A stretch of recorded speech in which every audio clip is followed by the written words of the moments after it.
Assalamualaikum warahmatullahi wabarakatuh dan salam sejahtera. Yang dihormati Tuan Pengerusi Majlis, para guru yang saya muliakan serta rakan-rakan yang saya kasihi sekalian. Bersyukur kita kehadrat Ilahi kerana dengan limpah kurnianya kita dapat berkumpul dalam majlis ilmu pada hari ini. Tajuk syarahan saya pada pagi yang mulia ini ialah kesejahteraan sejagat bermula dari diri. Hadirin yang budiman, apabila kita menyebut tentang kesejahteraan sejagat, ramai antara kita membayangkan dunia bebas daripada peperangan, kemiskinan dan penindasan. Tidak salah tanggapan itu, namun begitu seringkali kita terlupa bahawa kesejahteraan dunia tidak akan tercapai jika tiada kesejahteraan dalam diri setiap individu. Buat kata pepatah, kalau asal benih yang baik jatuh ke laut menjadi pulau. Maka izinkan saya mulakan dengan persoalan ini. Adakah kita benar-benar sejahtera dalam diri sendiri? Saudara dan saudari, kesejahteraan diri bermaksud mempunyai ketenangan emosi, fikiran yang waras, hati yang bersih serta tindakan yang penuh hikmah.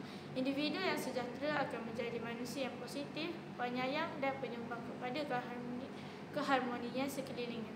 Bayangkan jika setiap insan memulakan hari dengan senyuman, betul-betul sapa dengan sopan dan membantu mereka yang memerlukan.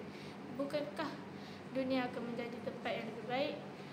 Kita ambil contoh tokoh-tokoh kemanusiaan seperti Abu Satak Edi dari Pakistan dan Mother Teresa dari India.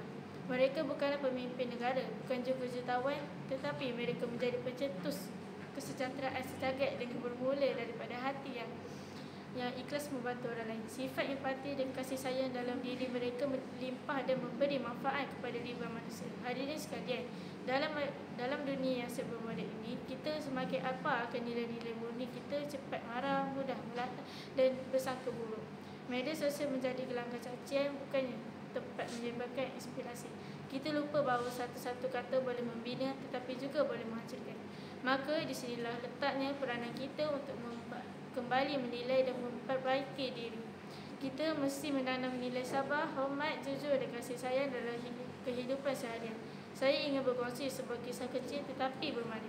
Seorang pelajar sekolah rendah di Jepun setiap hari akan membawa sapu tangannya ke sekolah bukan untuk dirinya tetapi untuk mengelak meja rakannya yang cacat penglihatan.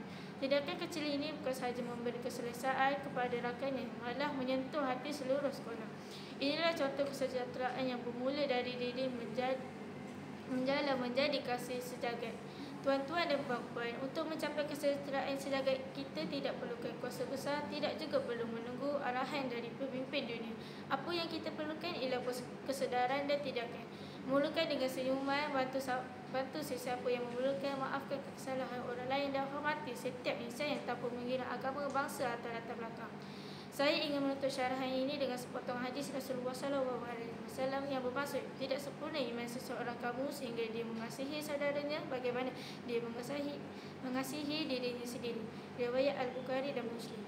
Marilah kita menjadi manusia yang menyebarkan kesejahteraan bermula dari hati, menjadikan dunia ini bukan saja tempat untuk hidup tetapi untuk mencintai dan dicintai. Sekian, terima kasih.